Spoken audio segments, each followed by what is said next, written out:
ये प्रिय व्रत, इसलिए सारे व्रत ले चुके हैं ये राजा। दान करते हैं, और दान कितने प्रकार का होता है हेमंत?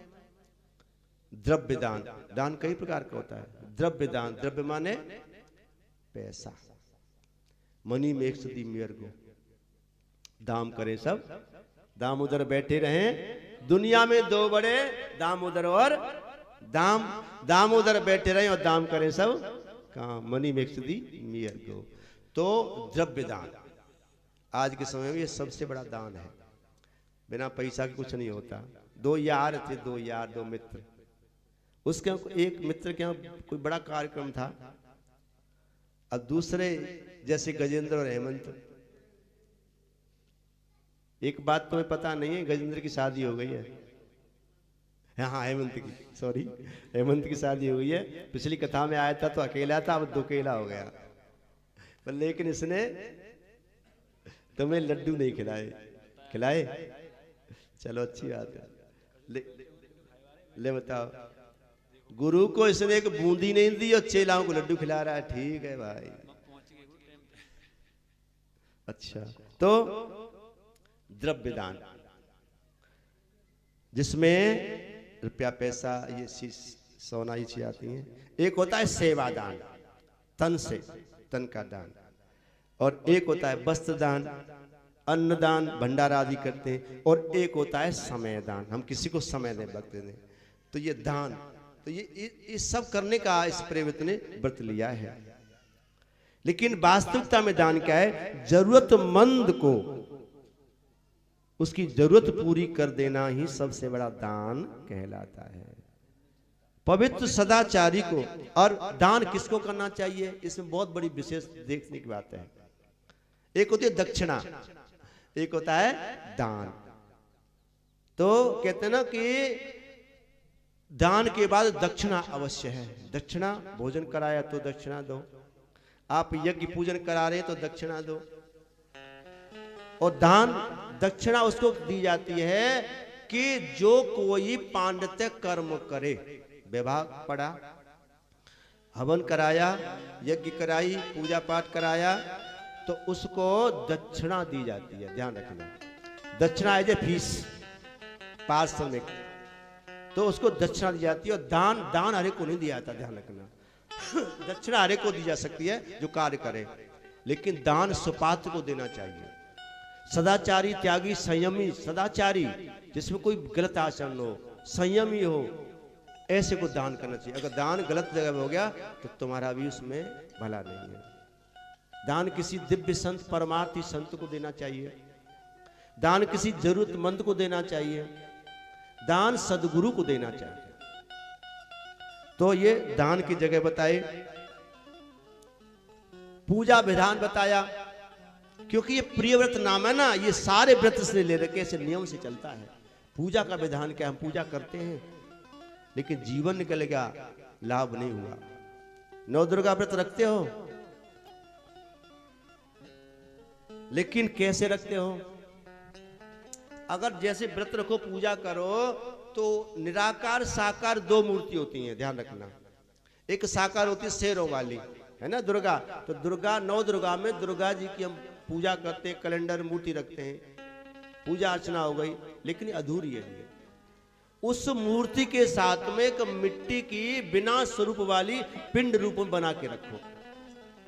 शिव जी की साकार मूर्ति हम रखते हैं, उसके साथ में जरूर शिवलिंग मिट्टी की किसी वो भी रखो।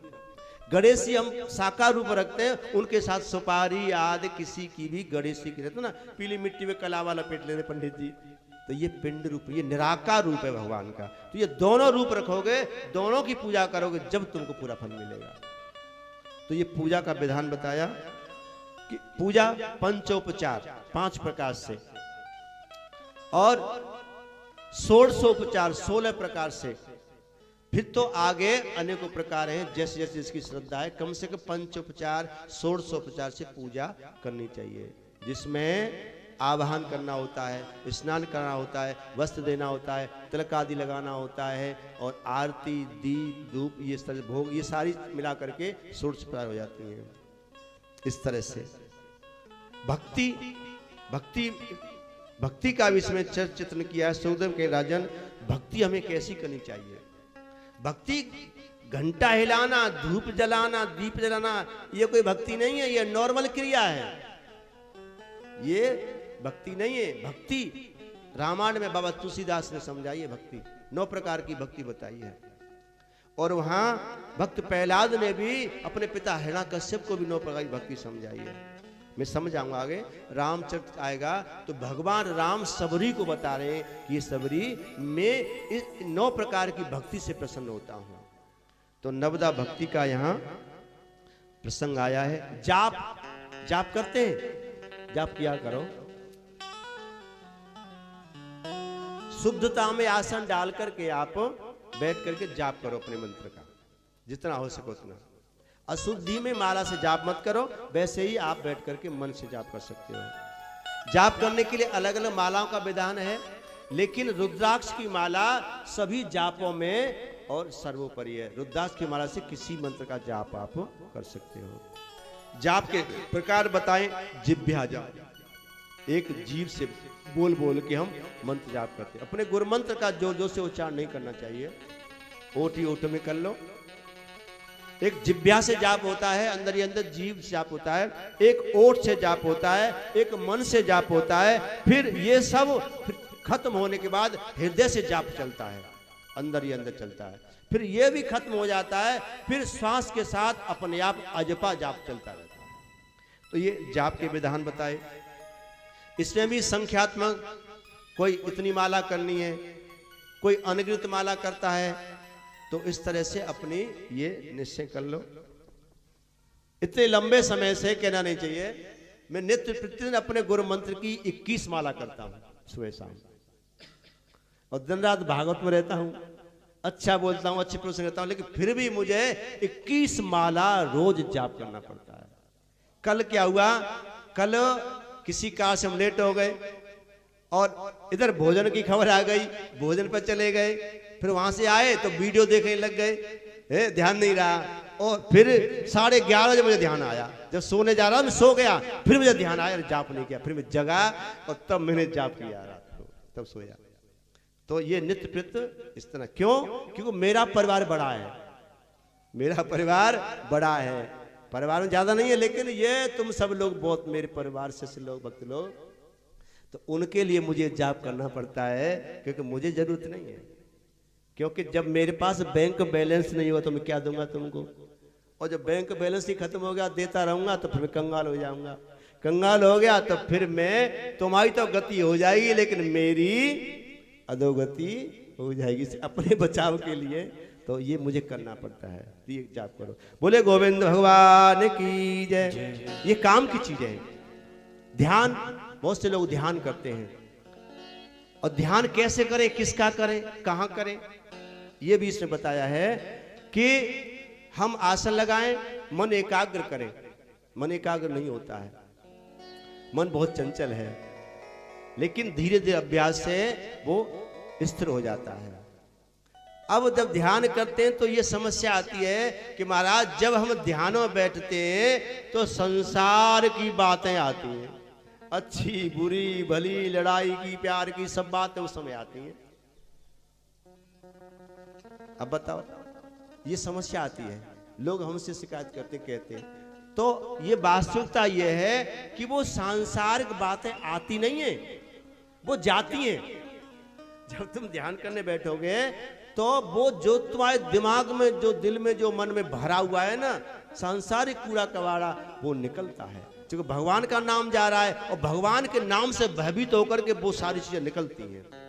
और हम सोचते आती नहीं है, वो जाती हैं। इसलिए डटे रहो, हनुमत डटे रहो आसन पे, जब तक कथा राम की, तो डटे रहो। ये जाप की विधि है, ठीक है। मन एकाग्र करें। पहले हम अपनी आंखों से अपने इस नासिका, नाक के अग्रभाग को दोनों आंखों से देखें, अभ्यास करेंगे, मन एकाग्र होगा।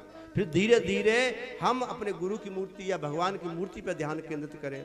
फिर धीरे धीरे हम यहाँ ज्ञान चक्षु पे अपने मन को टिकाएं, और फिर हम जाप करें या भगवान का ध्यान करें, या फिर कुछ न सोचें, जो हो रहा है होने दें। विचार आ रहे जा रहे आने बिल्कुल शांत, धीरे धीरे आप निर्विचार हो जाओगे, आप बिल्कुल शांत हो जाओगे, बहुत आनंद मिलने लगेगा। तो इस तरह से, और फिर धीरे धीरे आप अपनी सांसों पर ध्यान करना सीखें। तो इस तरह से ध्यान क्रिया होती है। तीर्थों के लिए बताया इसमें कि तीर्थों हम जाते हैं, तीर्थागमन करना चाहिए, क्योंकि 4 अवस्था हैं हेमंत, 4 अवस्थाएं इस मनुष्य की। कौन सी? एक है ब्रह्मचर्य। ब्रह्मचर्य जन्म से लेकर 25 वर्ष तक ब्रह्मचर्य है। इसमें हमें एकत्रित करना है बल, बुद्धि, विद्या, ये 3 चीज इकट्ठी करने के लिए ये हमको समय मिलता है, इसको ब्रह्मचर्य कहते हैं। अगर 25 साल की उम्र तक जिसने बल इकट्ठा कर लिया वो जीवन भर निरोग तंदुरुस्त रहेगा। जिसने बुद्धि, विद्या, ज्ञान एकत्रित कर लिया वो जीवन भर सुखमय रहेगा। फिर 25 साल के बाद 50 साल तक हम धन, बल, धन, परिवार, संपत्ति और संतान और ये घर वैभव अपना इकट्ठा करें। तो उसके बाद फिर वानप्रस्थ ले लें, शादी विवाह करके फिर वानप्रस्थ, फिर तीर्थों का घूमर करें, फिर तीर्थों में और दर्शन करने के लिए जाएं, उसे कहते हैं वानप्रस्थ। फिर वानप्रस्थ हुआ संन्यास। संन्यास तो फिर घर में रहो चाहे बाहर हो, फिर मन से वैराग्य लेना ही संन्यास होता है। तो तीर्थों में हम जाते हैं। तीर्थ मतलब 3 अर्थ। तीर्थों में जाने से 3 प्रकार के लाभ मिलते हैं। कौन कौन से? मन से, वचन से, शरीर से। मन, वचन, शरीर, मनसा वाचा करना, तीनों ही पवित्र होते हैं। और ध्यान रखना, गृहस्थों में हमसे जो पाप हो जाते हैं और उनका प्रायश्चित तीर्थों में होता है, उनसे छुटकारा तीर्थों में जाकर के हो जाता है। लेकिन तीर्थों में जो पाप हो जाता है उसका छुटकारा कहीं नहीं होता। इसलिए हमेशा भूल करके तीर्थों में, धार्मिक स्थलों पे, धार्मिक जगह जहां धार्मिक अनुष्ठान हो, वहां कोई भूल करके पाप, गलत कार्य मत करो, उसका प्रायश्चित नहीं है। तो ये तीर्थों के लिए बताया। संस्कार, 16 संस्कार हैं हमारी संस्कृति में। मतलब गर्भाधान से लेकर के अंत्येष्टि तक 16 संस्कार हैं। जब बच्चा जन्म लेता है, फिर नामकरण संस्कार, फिर विद्या का, इस तरह से संस्कार, जो ये संस्कार भी हमको समय समय पर कराते रहना चाहिए। धर्म धारणा विधि, धर्म के बीच में व्याख्या आई है कि एक लोक धर्म होता है, एक परलोक धर्म होता है। ये लौकिक धर्म संसार के फर्ज निभाना लौकिक धर्म है, और आत्मा को बलिष्ठ बनाने के लिए ये परलौकिक धर्म है। दीक्षा गुरु दीक्षा का विधान इसमें आया है कि गुरु आज्ञा पालन करना, सेवा आदि करना, ये दीक्षा विधान है। पुराण श्रवण, वेद शास्त्र पढ़ने की विधि से बताई है कि मन वचन शरीर से शुद्ध और श्रद्धा भाव से जगत कल्याणार्थ अथवा आत्म उद्धार के लिए हमको सत शास्त्रों का पठन पाठन करना चाहिए। क्योंकि 5 ऋण हैं हमारे ऊपर, हम तुम सबके ऊपर 5 कर्जे हैं। बच्चा जन्म लेता है तो रोता है? क्यों रोता है? कभी सोचा? कुछ लोग कहते हैं कि बच्चे ने जन्म लेकर के अगर रोया नहीं तो या तो बहुत बड़ा ज्ञानी महात्मा बनेगा या फिर पागल हो जाएगा, इसलिए उसको रुलाते हैं। रोता है, क्यों रोता है? क्योंकि जन्म लेते ही लेते 5 कर्जा लेकर के आता है। जिसके ऊपर 1 कर्जा हो जाए उससे पूछो, और जिसके 5 कर्जे लेकर के जीव धरती पर आता है, इसलिए रोता है, और सारी जिंदगी उसे चुकाने पड़ते हैं। 5 कर्जे कौन कौन से हैं? जिन्हें पंच ऋण कहते हैं। सबसे पहला ऋण है देव ऋण, देवताओं का ऋण। क्योंकि देवता ही तो ग्रह हैं, 9 ग्रह देवता ही हैं, इसीलिए इनकी देवताओं की पूजा अर्चना और यज्ञ आदि हमको करते रहना चाहिए। एक होता है पितृ ऋण, अपने पितरों की सेवा अर्चना तर्पण आदि ये भी हमको जीवन भर करते रहना चाहिए, क्योंकि पितरों के कारण ही हमें शरीर मिला है, पिता कारण तो मिला है। एक होता है ऋषि ऋण, जिसे गुरु ऋण बोलते हैं। ऋषि ऋण, सत साहित्य पढ़ो, पढ़वाओ, कथा पढ़ो, पढ़वाओ, कथा करो, करवाओ, सत्साहस, सत्संग, ये सब करते रहोगे, पठन पाठन करते रहोगे तो ऋषि ऋण से मुक्त आप होते रहोगे। एक होता है भूत ऋण, अर्थात जो भी हमसे जुड़े हैं, पशु पक्षी जीव जंतु कुत्ता गैया जितने हैं, इन सब की सेवा करना भी हमारा धर्म होता है। एक होता है मनुष्य ऋण, जिसमें आचार्य अतिथि भिखारी ये सब लोग आ जाते हैं, इनकी सेवा अर्चना करना भी एक हमारा धर्म है। इसलिए 5 ऋण ये हमको जीवन भर करते रहना चाहिए। मोक्ष प्राप्ति, मोक्ष प्राप्ति करना भी प्रत्येक जीव का एक धर्म है और एक लक्ष्य भी है, जरूरत भी है, क्योंकि 4 प्रकार के पुरुषार्थ होते हैं, धर्म, अर्थ, काम और मोक्ष। हम धर्म का पालन करेंगे तो धन आएगा, धर्म का हम पालन करेंगे तो धन आएगा, अर्थ माने धन, धन आएगा, और धन जब आएगा तो हमारी जो जरूरतें हैं, हमारी जो फर्ज हैं वो पूरे होंगे। पूरे होने के बाद फिर हम मोक्ष की ओर जाएंगे, अर्थात उनसे विरक्ति की ओर जाएंगे, उन्हें त्यागने की ओर जाएंगे, तो वो मोक्ष होता है। तो इसलिए मोक्ष जो पाना चाहते हैं, क्योंकि मोक्ष पाना प्रत्येक जीव का परम कर्तव्य है। मोक्ष शरीर से नहीं होता। हम सोचते हैं कि ये शरीर यहां हमारा खत्म हो जाएगा तो हमें शरीर नहीं मिलेगा, इससे बड़ा सुंदर शरीर मिलता है।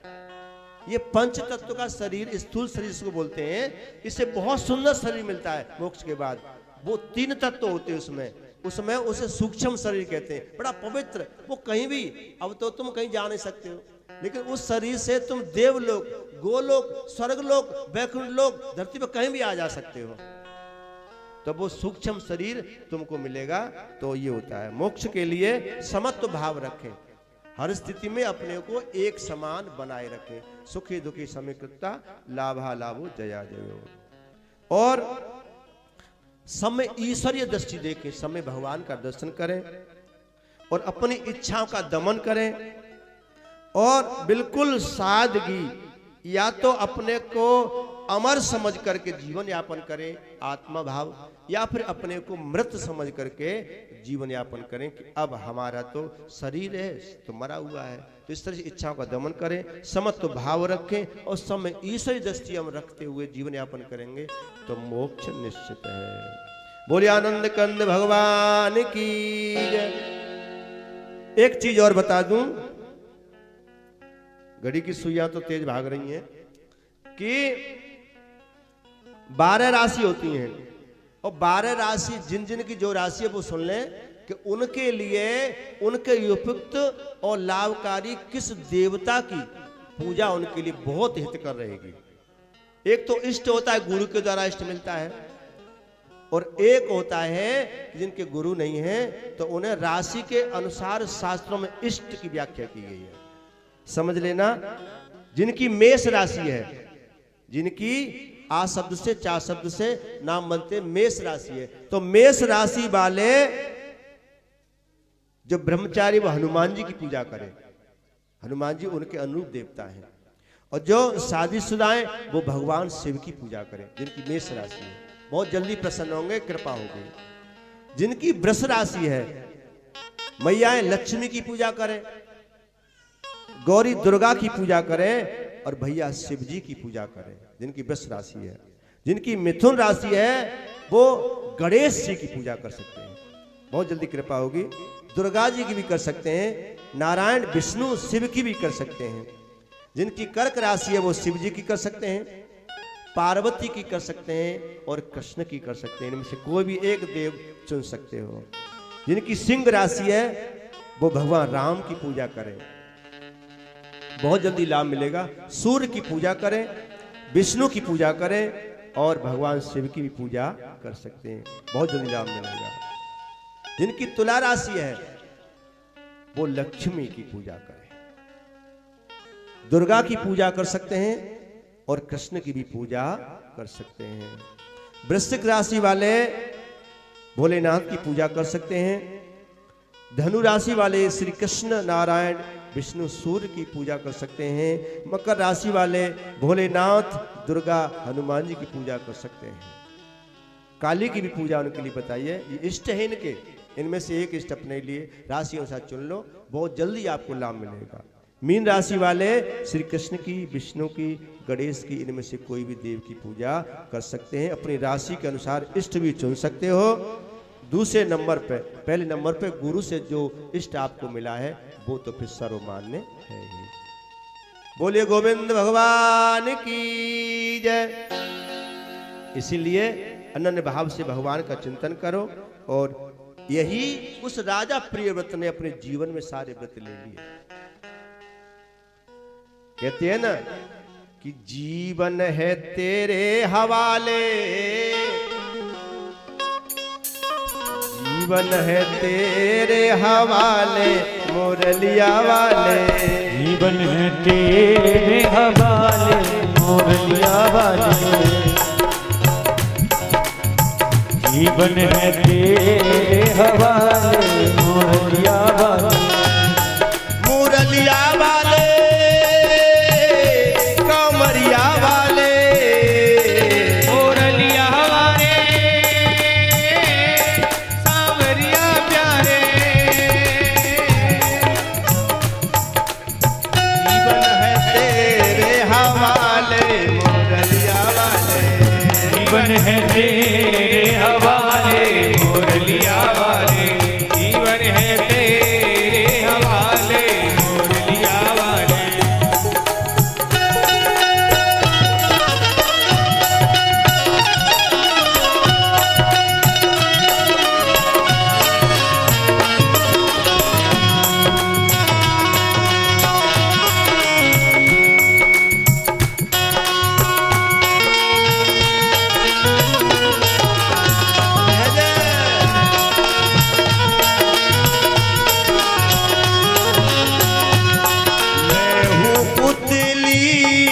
तेरे हाथों की, मैं हूँ पुतली तेरे हाथों की, मैं हूँ पुतली तेरे हाथों की, मैं हूँ पुतली तेरे हाथों की, चाहे जैसे न चाले बसरिया वाले, चाहे जैसे न चाले मुरलिया वाले, जीवन है तेरे हवाले मुरलिया वाले, जीवन है तेरे हवाले मुरलिया वाले, मुरलिया वाले,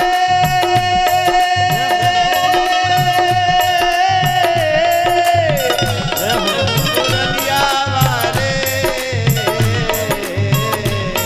मुरलिया वाले, जीवन है तेरे हवाले बसरिया वाले, जीवन है तेरे हवाले मुरलिया वाले, जीवन है तेरे हवाले मुरलिया वाले, मैं हूँ मुरली तेरे होठों की, मैं हूँ मुरली तेरे होठों की, तेरे होठों की, तेरे होठों की, तेरे होठों की, तेरे होठों की, चाहे जैसे बजा ले बसरिया वाले, चाहे जैसे बजा ले मुरलिया वाले, जीवन तेरे सहारे मुरलिया हरि वाले, बोल।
वाले